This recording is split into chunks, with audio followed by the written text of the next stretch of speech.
investigasyon ang administrasyong ito. Mr. President, paano maniniwala ang taong bayan at ang Pilipino na may patutunguhan at may mapupuntasyon nito kung ang nag-iimbestiga ay sangkot sa pagnanakaw?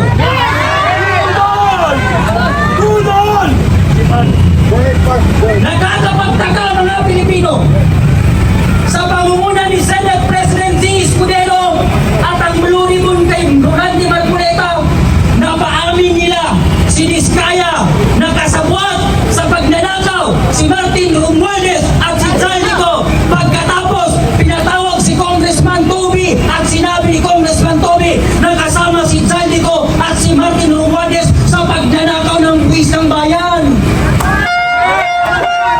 Ngunit ang nakakapagtaka matapos sabihin ng pamilya Diskaya at ni Congressman Toby na sangkot si Martin Romualdez at si Zaldico sa pagnanakaw ay nang gabing yun pinalitan nila ang Senate President. Bakit kaya pinalitan? Labanan ang korupsyon sa ating bansa.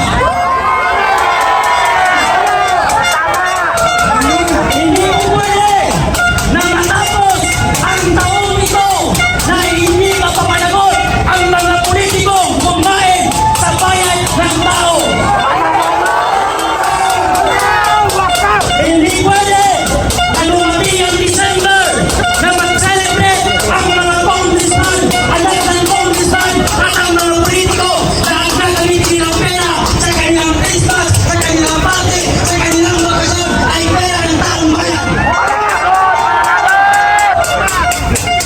Hindi pwede na matapos ang administrasyon nito na hindi may pakulong si Martin Romualdez at si Zaldico. Kanino ang nananawagan ni Mr. President Bongbong Marcos? Ano bang klaseng investigasyon ang kailangan ninyo? Hindi ba sinabi na ng Diskaya family? Hindi ba sinabi na ni Congressman Toby na sangkot sa pagnanakaw si Zaldico pati si Martin Romualdez? Anong investigasyon pa ba ang kailangan? Ang taong bayan hindi naniniwala Bongbong Marcos na may patutunguhan at may mapupuntahan ang investigasyon nito. Si Batman, nandito na rin.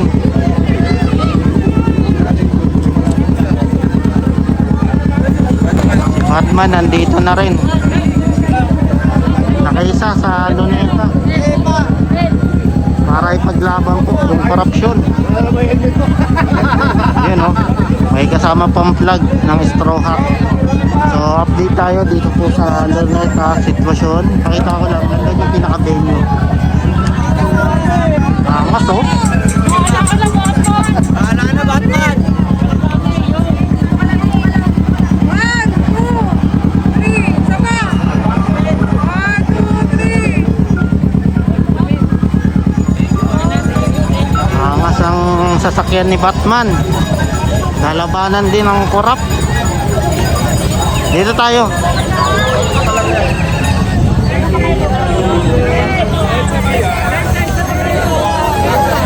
Tama na lang. Pwede nyo na. So, nandito yung revolto ni